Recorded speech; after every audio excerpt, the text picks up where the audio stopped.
Welcome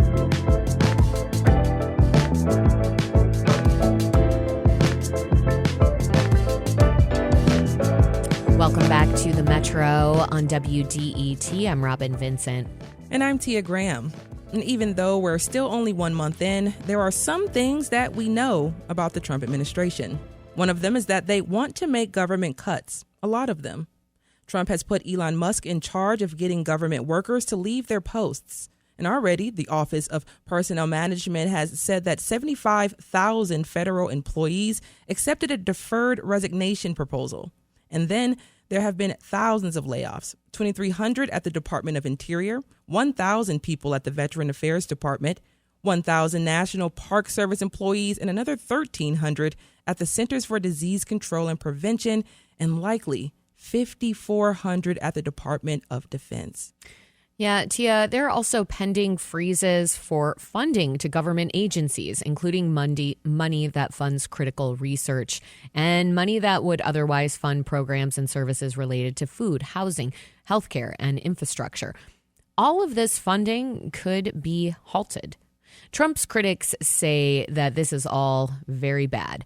They say we're watching the unraveling of government and democracy. Here's Congresswoman Debbie Dingell on our show yesterday. What you're seeing with DOGE is just a meat cleaver across the board. We could be looking at Medicaid cuts that will deny seniors long-term care, children will be denied health care. We may not have SNAP, which helps keep our kids from being hungry. I'm worried about a lot. Not a little, a lot. All these programs impact our communities and our neighbors. His supporters, however, tell people they're excited about government cuts that conservatives and libertarians have long wanted. It's been exactly as advertised. He was going to hit the ground running. He had 4 years of thinking about the possibility of getting back into this position. He made promises along the way. He was much more ready. He came roaring in. Sure, some of it is going to be off-putting because he is reactionary. He is explosive. He is unpredictable. Those were many of the reasons that people aligned with this president. Trump supporters often say to watch what Trump does, not what he says. So how should we interpret Trump's actions 1 month in? Is this good old-fashioned conservative values in action, or is there something fundamentally different, fundamentally dangerous about this administration, as Democrats like Debbie Dingell are warning? Joining us now to discuss how the Michigan GOP views President Trump's first month is Denise Elias. She's the executive director at Oakland County Republican Party. Denise, thank you for joining us on the Metro. And thank you for having me. So the first month of Trump's second presidency has been busy, to say the least. What stands out to you as the most successful part of his term so far? Well, there are many things to point to that would spell success. But for me, the most important thing is the fact that he said what he was going to do. He got into office and he began executing against that immediately. He was well prepared. He came in with his choice of cabinet members. He got those pushed through immediately, and they have executed on their plans immediately as well. So what I think we're seeing is high productivity and efficiency in action. And Republicans here in Michigan, in Oakland County, and across the country are thrilled to see him do what he said he was going to do. Denise, let's stay in Michigan, though, if we could for a moment. How would you say his work is affecting Michiganders? Can you zoom in a little bit? So in terms of Michiganders, we have Republicans stopping in our office constantly, calling us on the telephone. People are thrilled, again, like I said, to see that he's doing what he said he was going to do. The size of government has grown exponentially, both at the federal, state, and local levels. And it was time for somebody to take a close look at it and take some action. So people are responding by coming in and volunteering asking how we keep the momentum going, wanting to be more involved. Seeing progress in government has inspired people. Okay, so you're seeing Trump's actions as a mobilizing force. Now, we've been focused a lot on this show lately about President Trump and Elon Musk's actions to significantly downsize the federal government. We've spoken with researchers, educators, Trump voters, and a Democratic lawmaker. But we want to hear about this from the Michigan GOP, too. What do you make of the downsizing of the federal workforce? Is this the kind of small government that conservatives elected Donald Trump on?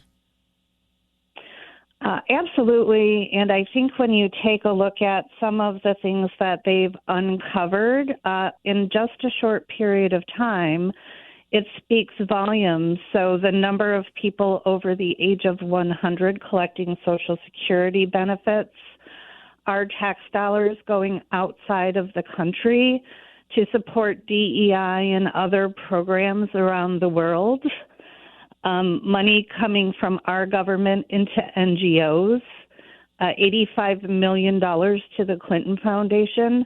That is all unnecessary spending and waste from the federal government.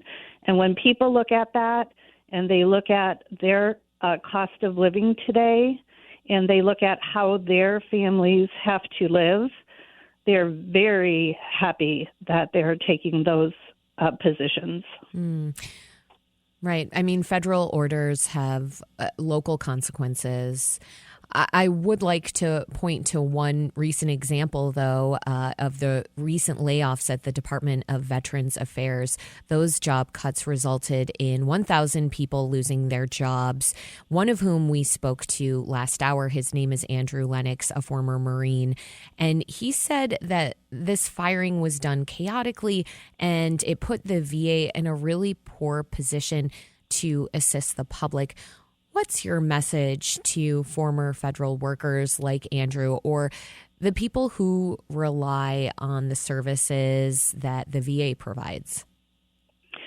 Well, first of all, I would tell you that my father is a veteran and he relies on VA services.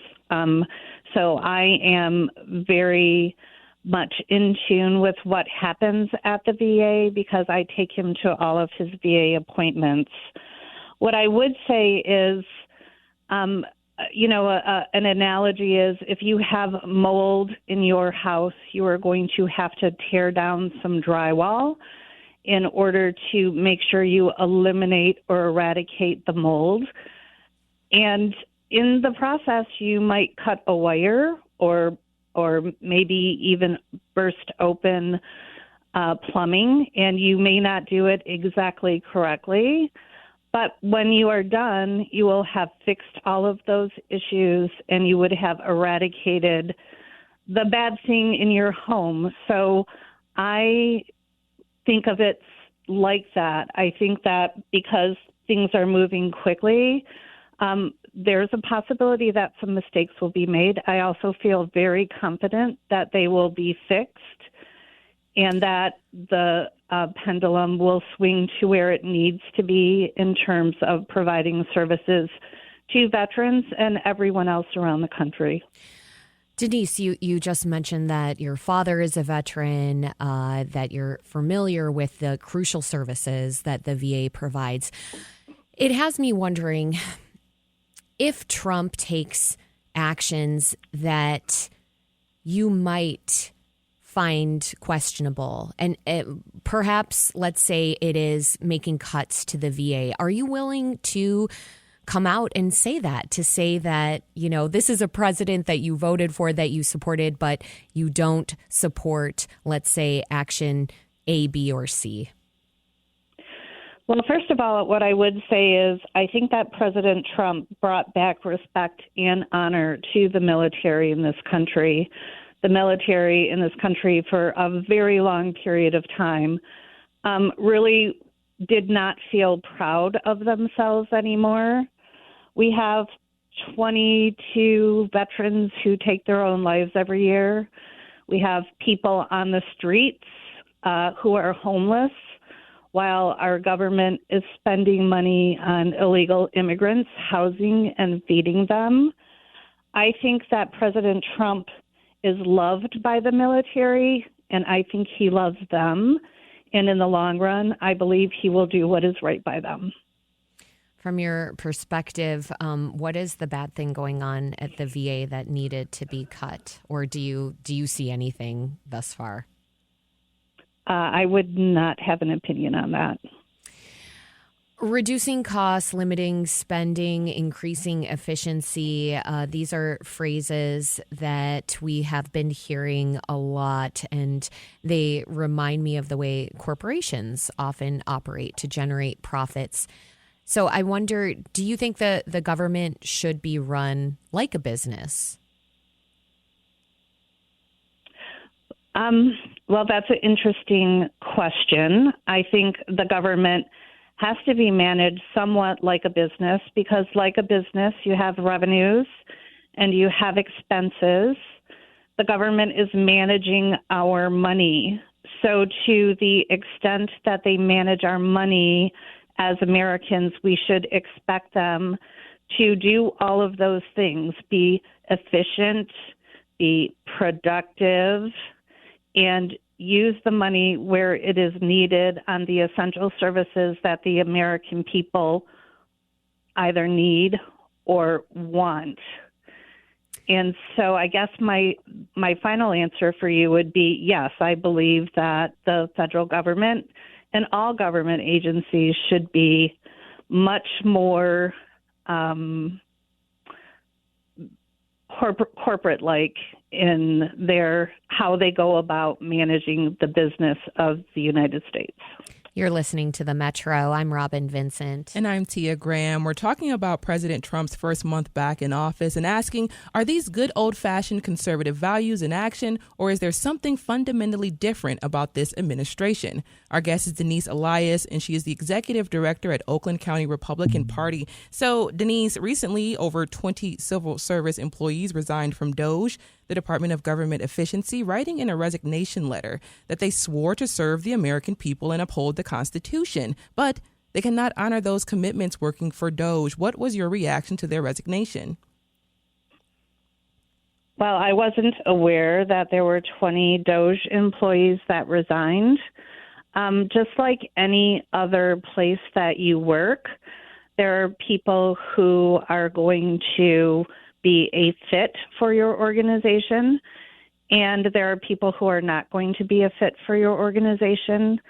In America, we are free to walk away from a job if we don't like it, and it sounds to me like those individuals chose to do that. I believe that President Trump and Elon Musk are upholding the Constitution of the United States, and I believe that they will continue to do that. And just speaking of the elephant in the room here is Elon Musk. He was not elected and is very popular, and Trump is giving him wide latitude and fundamentally changed the government. That includes mass layoffs. So he's widely unpopular and giving him unfettered access to Americans' data and information. What do you say about that? Well, I would say that the president has the authority to appoint anyone to do any job he chooses. I mean, you could look back at the last presidency and look to Anthony Fauci, who was not elected. He was appointed, and he pretty much single-handedly brought down our country with his policies around COVID-19. So the president, any president, has the authority to appoint people to positions. The president also has the responsibility to make sure that those individuals are doing the right things. I'm very confident that Elon Musk and President Trump understand what they're doing. And, you know, that's kind of my opinion of that. And before we let you go, lawmakers are often talking about bipartisanship, but blame the other side for not coming to the table. The result is a lot of inaction in Congress and at the state level. Is there any, or actually any, room for bipartisanship in Michigan right now? If so, what are those issues in Michigan that we can see both sides of the table coming to the table? Well, I think fundamentally, when it comes down to it, every American citizen, whether you're Democrat, Independent, or Republican, wants to make a living. They want to be able to feed their families. They want to be able to take a vacation once in a while. And they want to be able to live their life in peace. So any issue that gets us to what the vast majority of Americans are concerned with, which is being able to have a reasonably nice life, will get us there. Denise Elias is the executive director at Oakland County Republican Party. Denise, thank you so much for joining us on the Metro this morning. And thank you.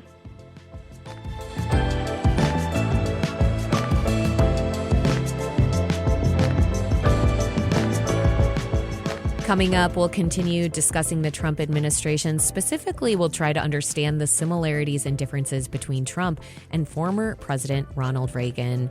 This is the Metro. Stay with us.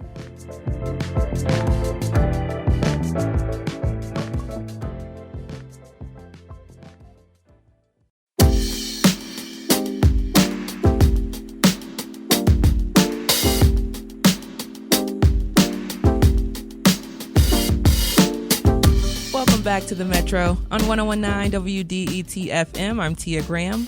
And I'm Robin Vincent. We've been speaking with a leading Michigan conservative about what she makes of President Trump's politics. And one thing that's been considered recently is how similar Donald Trump's politics are to former President Ronald Reagan.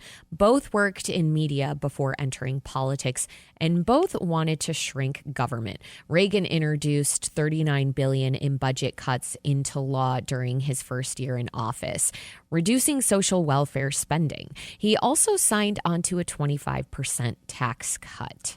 And Robin, during his first term, Trump cut taxes. Now he's working with Elon Musk to reduce government spending and to shrink federal workforce. How similar, in fact, is Trump to Reagan? Are Trump's actions authoritarian or mere imitations of what we're seeing from past conservative administrations? To discuss this, we have Tom Raitt here. He is a lecturer in political economy at Queen Mary University of London. Tom, welcome to the Metro. Thanks very much. Happy to be here. So, how did Reagan change conservative politics in America? Where do we begin? Well, I think what Reagan did was to combine a anti-government conservatism with a populist style that conservatives hadn't had too much of before. And I think that was a very potent combination. If you think about the sort of basic message of Reagan conservatism, the government's too big, bureaucrats in Washington are telling you what to do, that's all there in the Barry Goldwater campaign of 1964. But when Barry Goldwater proposed that, I think a lot of average voters, a lot of working class voters, people who depended on Social Security, they found that quite threatening. What Reagan's sort of genius was that he was able to combine that message with a style and a presentation which made it seem less threatening, particularly to a lot of working class, white working class voters who in the 1980s, for various reasons, were ready to walk out of the Democratic Party's coalition. And I think that's something that Reagan shares in many ways with Trump. Could you talk a little bit about talking points used in mobilizing that white working class, especially during that time? What were some of the talking points, conversations that were happening? In what ways did it seem to be this rock star type of situation happening? Well, I think there were a couple of things. So firstly, Reagan had a very sort of compelling narrative about why shrinking the size of government and cutting taxes would be beneficial for the average American. There was the framework of supply side economics, the idea of trickle down economics that, well, we make more space for the wealthy to invest and that eventually creates jobs for everyone. So there was a narrative there. I think the idea that government is inherently wasteful, that government is about bureaucrats spending other people's money and therefore people don't spend other people's money as carefully as they spend their own. Those arguments have been advanced intellectually by people like Milton Friedman, and they created a perception of government as wasteful, which hadn't necessarily existed before. And there you have the idea then that, well, if there's just a lot of waste, which we kind of heard in your last segment, if there's a lot of waste, well, maybe they can cut a lot of that waste without it really affecting, the average hardworking American. And then I think finally, and this is again where maybe the sort of darker side of this rhetoric, which links to Trump, might come in. There's this idea of, well, what we're really going after are people who are cheating the system, the sort of undeserving people who are exploiting the system in various ways. And domestically, that played out for Reagan in the idea of the welfare queen, which is a real feature of his rhetoric in 1976. This is this idea of this woman. She has 80 names, 30 addresses, 12 social security cards, and she's on an income of over $150,000. Reagan used that rhetoric a great deal. And similarly, at the international level, there was the idea that, well, we're just going to get tough with our allies who aren't paying their way in their defense. So I think this idea that, well, we're targeting cheaters, and therefore, again, the average American, the hardworking American who might want to vote for this stuff and is struggling, there's this idea that we're not talking about you. We're not aiming at you. And I think those rhetorical devices allowed Reagan to get a lot of ordinary working class Americans on board to an anti-government agenda. And, I just want to jump in really quickly, Tom, because for someone like myself, I wasn't around during the Reagan administration in that era of time in American politics. So, if you could expand on that a little bit and talk about how Trump has been influenced by Reagan, especially when you're talking about reaching a base or reaching a certain population of folks. The false image of the welfare queen instantly popped in my head because I may not be familiar with the Reagan era of politics, actually living through it, but I do know that the welfare queen has completely gone down to generations, and we all know what that means. So can you talk a little bit about Trump and his influence of Reagan? Yeah, sure. I mean, I think for a lot of conservatives, particularly conservatives who don't like Trump, the idea that Reagan and Trump are similar is very antithetical, because Reagan is associated with a kind of quite a heroic and principled conservatism. But I think there were many, many ways in which Trump was really shaped by that period in the 1970s and early 1980s. So as you noted, Reagan had worked in entertainment. He'd been an actor. Whereas Trump had been a reality TV star, and that led them to be kind of underestimated, perhaps, but I think really helped them hone their political instincts. Obviously, the slogan, "Make America Great Again," is something that goes back to 1980. I think you had in that period two things, really. You had a sense of anxiety about American decline. You had the problems of the energy crisis, deindustrialization, the competition with Japan and its sort of more statist form of capitalism, which kind of mirrors the way China has been competing with the US more recently. And I think there was a sense of pessimism, which Reagan very powerfully refuted and said, no, we're going to make America great again. And I think Trump probably recognized the power of that rhetoric and sort of being assertive and about American greatness. Interestingly, one sort of aspect of that, we saw recently the issue with Panama and Trump saying, well, we need to take the Panama Canal back. We should never have given it away. That's something directly that Reagan was saying in 1976, that we built it, we paid for it, we're going to keep it. So I think that kind of nationalism. The other thing, and maybe this is a little bit more controversial, but what critics of Reagan would say is that, as you're saying, that term, the welfare queen, for many people, that is a dog whistle. That is loaded with a politics of racial resentment.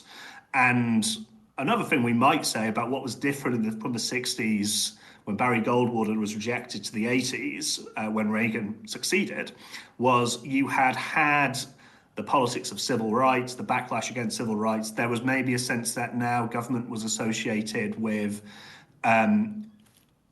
giving money to groups that maybe white working class people felt threatened by, and that maybe is something that Reagan kind of was alluding to, and that's something that you can sort of move forward to the way Trump talks about, well, the government, they're more interested in illegal immigrants than they are in you. So I think that those are some of the main parallels. And, Tom, some people view Trump as a populist. What does that exactly mean, and are they wrong? Yeah, well, populism is one of those words that people have very different definitions of, and it's quite hard to nail down. I would say it's one of those things you know it when you see it. I think what it fundamentally is a style of communication where a politician is seen by their target viewers as authentic, as speaking in a language and a cultural set of references that people understand, that separates them from other politicians and goes, I'm not like other politicians, I'm like you. And I think both Reagan and Trump had that in a way that few politicians do. It's not necessarily a totally bad thing. I mean, I would argue that all successful politicians are to some extent populists, but I think Trump and Reagan are particularly good at using that to influence people's emotions. You're listening to The Metro on 101.9 WDET FM. I'm Tia Graham. And I'm Robin Vincent. We're speaking with Tom Raitt. He's a lecturer in political economy at Queen Mary University of London. We're discussing the similarities between former President Ronald Reagan and current President Donald Trump. Let's go to the phones. Daniel in Detroit. Oh, okay. It looks like we may have lost Daniel. So we're going to stick with you, Tom, for a moment here. What about when Trump says that he'll ensure that no one dies because they don't have health care, or when he pushed for Operation Warp Speed, which used government to develop vaccines during the COVID-19 pandemic? Are those counter examples to Trump's pro-free market policies? Yeah, well, I think that does reflect that there are some key differences between Trump and Reagan. I would say Reagan had a stronger guiding philosophy. I mean, the sort of anti-government, libertarian, small state worldview, Reagan really definitely believed that very strongly. And I think it's sort of front-loaded with Reagan in a way. It's not so much necessarily there with Trump as strongly, although that doesn't necessarily fit for the people around him, notably Elon Musk. I think for Trump, the emphasis is much more on the nationalism. And I think that's something of a change from Trump to Reagan, from Reagan to Trump. The Trump administration has been shrinking the government, freezing funding, cutting government employees. In what ways are the policies similar between Reagan and Trump in this way? Yeah, well, I think there is fundamentally a similar small state philosophy. There's a focus on supply side tax cuts. There's a focus on shrinking the states. So that's definitely a similarity. I think also some of the trade policy is surprisingly similar. I think people think of Reagan as a very consistent free market president, and Trump's sort of protectionism as more of a departure. But I think Reagan was actually quite a protectionist president by historical standards, and that's largely to do with competition from Japan and the effects that was having on US industry.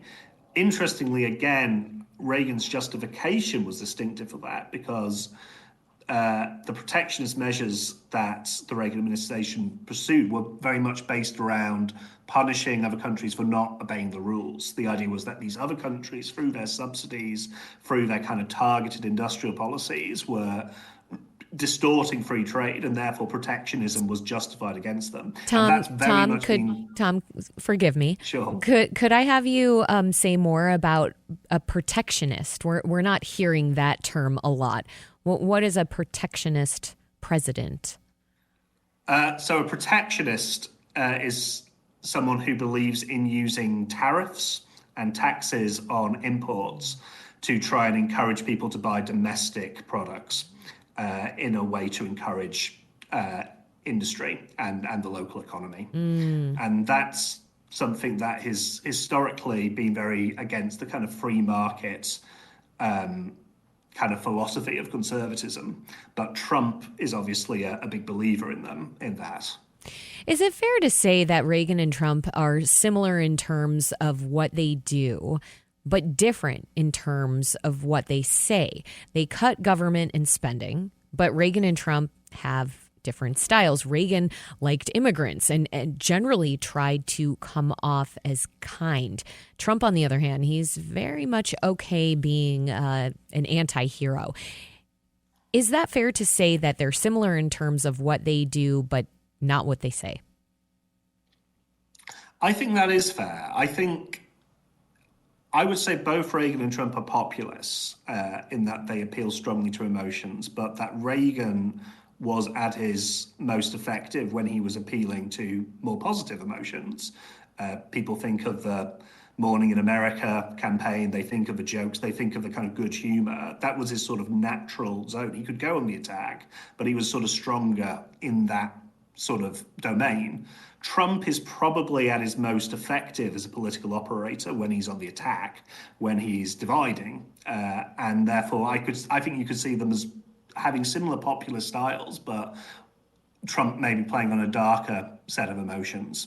And there definitely is, both of them though, actually, a tendency to say extreme things, but to potentially be more pragmatic and to change their minds behind closed doors. Is that tendency of authoritarian leaders to play upon people's fears? I mean, that sounds as old as time, but I'm wondering if that has ebbed and flowed.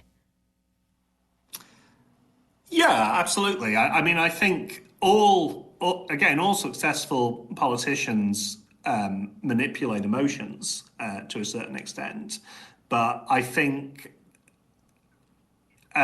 usually that is constrained by a certain respect for democratic norms. And again, I think for the people who would want to insist Trump is quite different from Reagan, Reagan obviously was much more bound by his sort of constitutional role, almost as the sort of constitutional monarch of the United States, as a kind of a unifying figure. I think for various reasons those norms have weakened, and maybe that leaves us a space which can potentially be more authoritarian.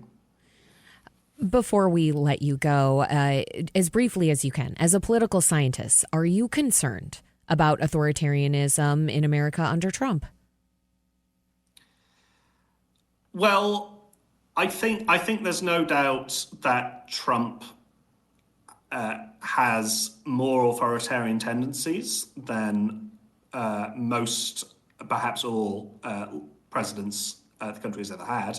Fortunately, the founding fathers designed a lot of safeguards to prevent authoritarianism, and I guess we'll see how well they work. Tom Raitt is a lecturer in political economy at Queen Mary University of London. Tom, thank you so much for joining us on the Metro.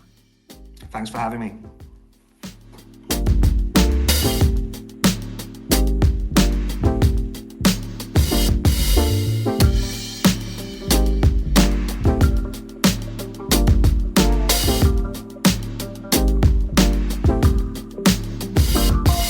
Coming up, we've been talking about the Trump administration from a few different angles. Next, we want to understand how fragile American democracy is right now and whether the Trump administration is pulling us closer to authoritarianism. Stay with us on The Metro. We'll be right back.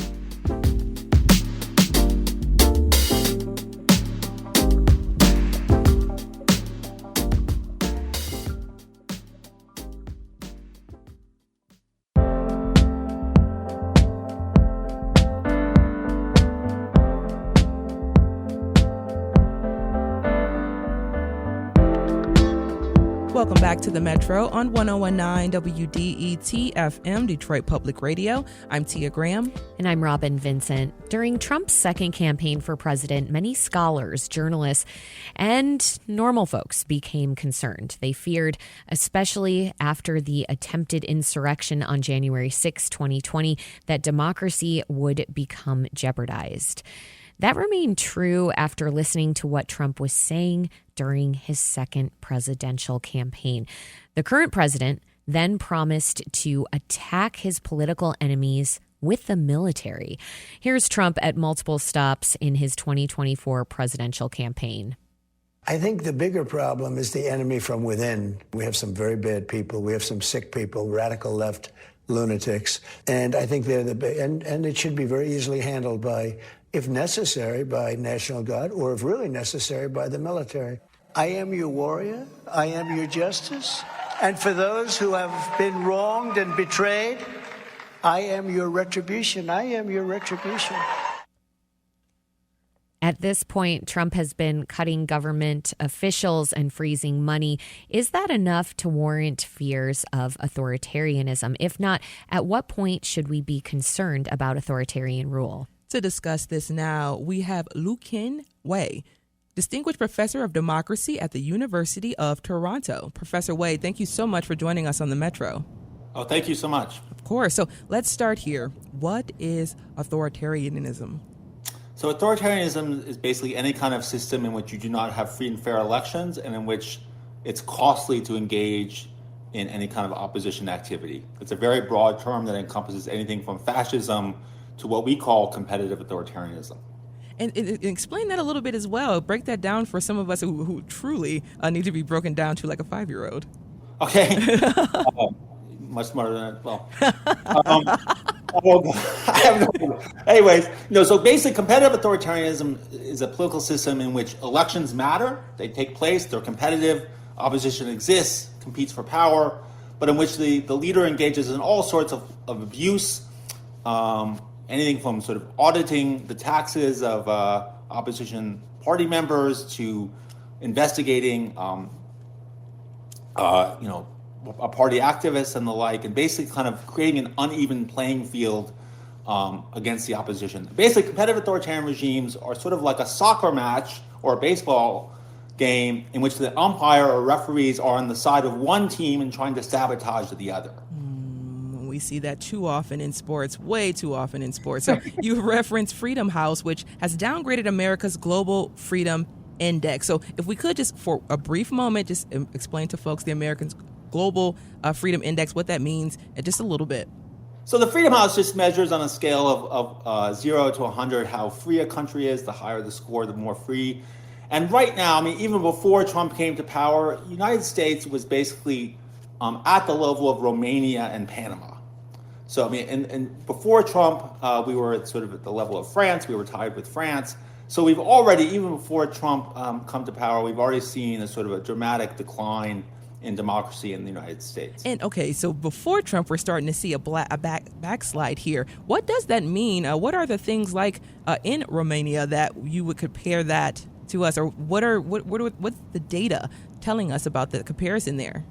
Well, these are countries in which, when you engage in opposition activity, right, you have to worry about, am I going to get audited, more than if I didn't, give to opposition. If you're a business person, right, you have to think, well, if I support a democratic cause, if I sort of, have people on my board who donated to the Democratic Party, will I get those business opportunities, or will they be given to someone else? This is the kind of thing that I think people need to understand really affects our daily lives in a profound way. And how did America start to slide on its freedom index? What was going on before Trump took office to make this happen? I was just getting out of college at that time. So what was going on around 2014? Yeah, no, I think for a long time, I mean, historically, the United States was not very polarized. Both parties were very similar to one another. And so the stakes in each election were not very high. However, in part due to sort of the Nixon strategy in the 1968, parties became increasingly polarized, often around civil rights. And so what you've seen basically since the 1990s is the emergence of, I don't know another way of saying it, but an authoritarian Republican Party that seeks to undermine democracy. This was first reflected in the 2000s when there was efforts to kind of restrict the vote because the Republicans felt they could not win if everyone showed up. But we've seen it really kind of accelerate under Trump, who has a lot of dictatorial inclinations, and the most important thing, has the Republican Party lockstep behind him. So many good questions. How does, as we continue on, but how does Trump fit into this narrative of shifting America towards authoritarianism type of society? Well, he basically, he has decided that the only election he's willing to accept are ones that he's won. So he treats, his sort of major, how shall I say, innovation in 2020. He's the first president in any part of United States history, 250 years, to openly challenge the results. I mean, that is, you can't get more authoritarian than what happened on January 6th, 2021. And the Republican Party at that point could have decided to reject him, not to nominate him again, to vote for his impeachment. But in contrast to 1974, when the same Republican Party chose to sort of oppose Nixon during his abuses of power, the Republican Party in 2021 decided to go the authoritarian route. And I think that is essentially what's happened, and that's what's caused the crisis we are now in. And I know a lot of us will never forget where we were January 6, 2021. You're listening to The Metro on WDET, Detroit Public Radio. I'm Tia Graham. And I'm Robin Vincent. We're speaking with Luke Nway. He's a distinguished professor of democracy at the University of Toronto about Donald Trump and the state of American democracy. And Professor Nway, we have a few more questions for you about so-called competitive authoritarianism. But I did want to ask you from your perch in Canada, in Toronto, how concerned you would say Canadians are right now about what's happening in the U.S. Are you seeing a high level of concern, especially, I mean, when we're talking about tariffs or democracy overall? Yeah, I mean, it's hard to exaggerate just how concerned we are. I mean, I think we've suddenly woken up to a world in which the country with the largest military in the world is suddenly our enemy. 37% of Canadians now think of the United States as an enemy, which is completely unimaginable just about a month ago. And so I think there is, all these quote unquote jokes about the 51st state. These are kind of represent existential threats. And what you've seen is a dramatic rise in Canadian patriotism that I've simply never seen. Historically, Canadians they didn't really care about patriotism. They were never kind of very nationalistic. My God, there's just been such a transformation that I've seen myself in the last couple of weeks, directly tied to sort of Trump's threats. Yeah, I've been seeing a lot of images on social media about buying Canadian, and I was wondering how common or how much there's been a proliferation of ads like that, for example. Walk down the street, you see handmade signs, by businesses that say, we don't sell American fish, we don't sell American products. I mean, this is incredible, the kind of grassroots, it's all completely organic from above, handwritten signs. I mean, this is something that sort of has shocked everyone, I think, here. Of course, it's not, Canadians are usually just very polite and mild-mannered and constantly saying sorry when they shouldn't say sorry and the like. So this is, completely transformed this country. Wow. And I mean, I know this is more a matter of degrees, but what would signal to you that America is now a competitive, authoritarian country instead of a democratic one? I think it already is a competitive authoritarian country right now. I mean, just we've seen the sort of initial signs of it. It's still pretty soft. So where do you see it? So I mentioned about the referees. The competitive authoritarian countries are countries in which, it's like a soccer game where the referee backs one side and tries to sabotage the other. We already see this with the media, with Trump's systematic attacks through frivolous lawsuits against various major media operations. PBS, of course, NPR. Attacking the core source of NPR financing, and the FCC, the Federal Communications Commission, which is supposed to be a non-biased referee, has revived cases against sort of pro-democratic media sources like CBS, or kind of more independent media sources like CBS and ABC, but declined to revive similar cases of bias against Fox News. So we've already seen the sort of biased referee right now, and we don't have to wait. And it's only going to get worse because the much more troubling signs, I think, come from the FBI with the purge of the FBI, and Kash Patel, who's been a political loyalist of Trump, and when the FBI becomes basically a political police whose purpose is to target political opposition. That is, we've really entered a new paradigm. Professor Wei, I want to mention a recent development that seems to be in response to some of the things that you're describing. Recently, over 20 civil service employees resigned from the Department of Government Efficiency, or DOGE.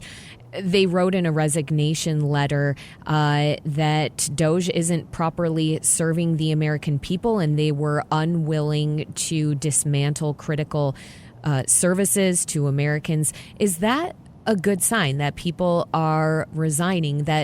Is this an effective way people are defending democracy by not working for the Trump administration? Absolutely. No, I think that basically people asking what can be done, all of the above. In other words, we need to, people who need to contact their representatives, demand that they do something about this. If you're a federal employee and you're fired illegally, do not leave the office. Force them to come to you and drag you out. That's what you need to do. If you're in the DOGE or whatever, definitely resigning is the appropriate course of action. In other words, what we need to do is draw attention to what is going on, because the problem is what's happened until recently is what Timothy Snyder, who's at my university, calls obeying in advance.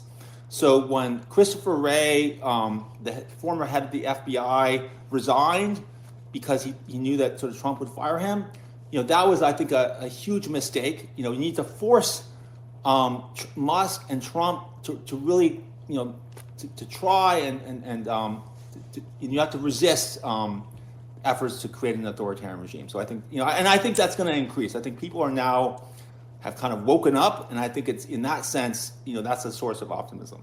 So, Professor Wei, Republicans that we've spoken with would say that this is conservatism, and it sounds to me like you're saying this is not a partisan issue at all. Is that accurate? This is not conservatism. This is not about cutting taxes or policy.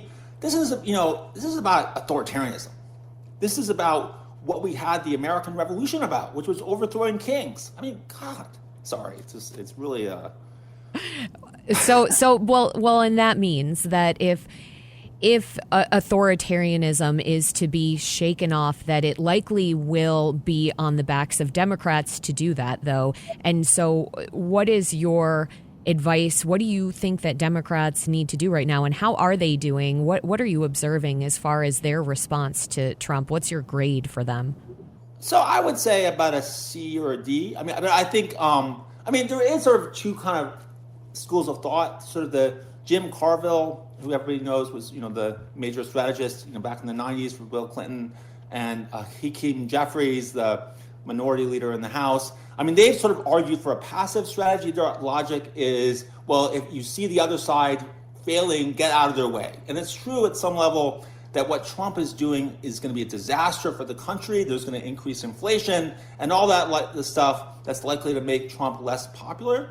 So there is a certain logic to it, but I think they underestimate the stakes of what's going on. This is not like any other presidency. I think you're seeing the wholesale destruction of the constitutional system, and therefore we need to sort of prevent that from happening. So we can't simply sit back and wait for them to fail. We have to take a more proactive stance. Luke Wei is a distinguished professor of democracy at the University of Toronto. Professor Wei, thank you so much for joining us on the Metro. It was a pleasure. And we cover a lot of topics on this show: culture, government, climate, technology, health, you name it. What stories matter most to you? Let us know by leaving a voicemail. Open the WDET mobile app and hit the open mic button and tell us your name and what you want to hear from the Metro. This is WDET-FM, Detroit Public Radio, your connection to news, music, and conversation.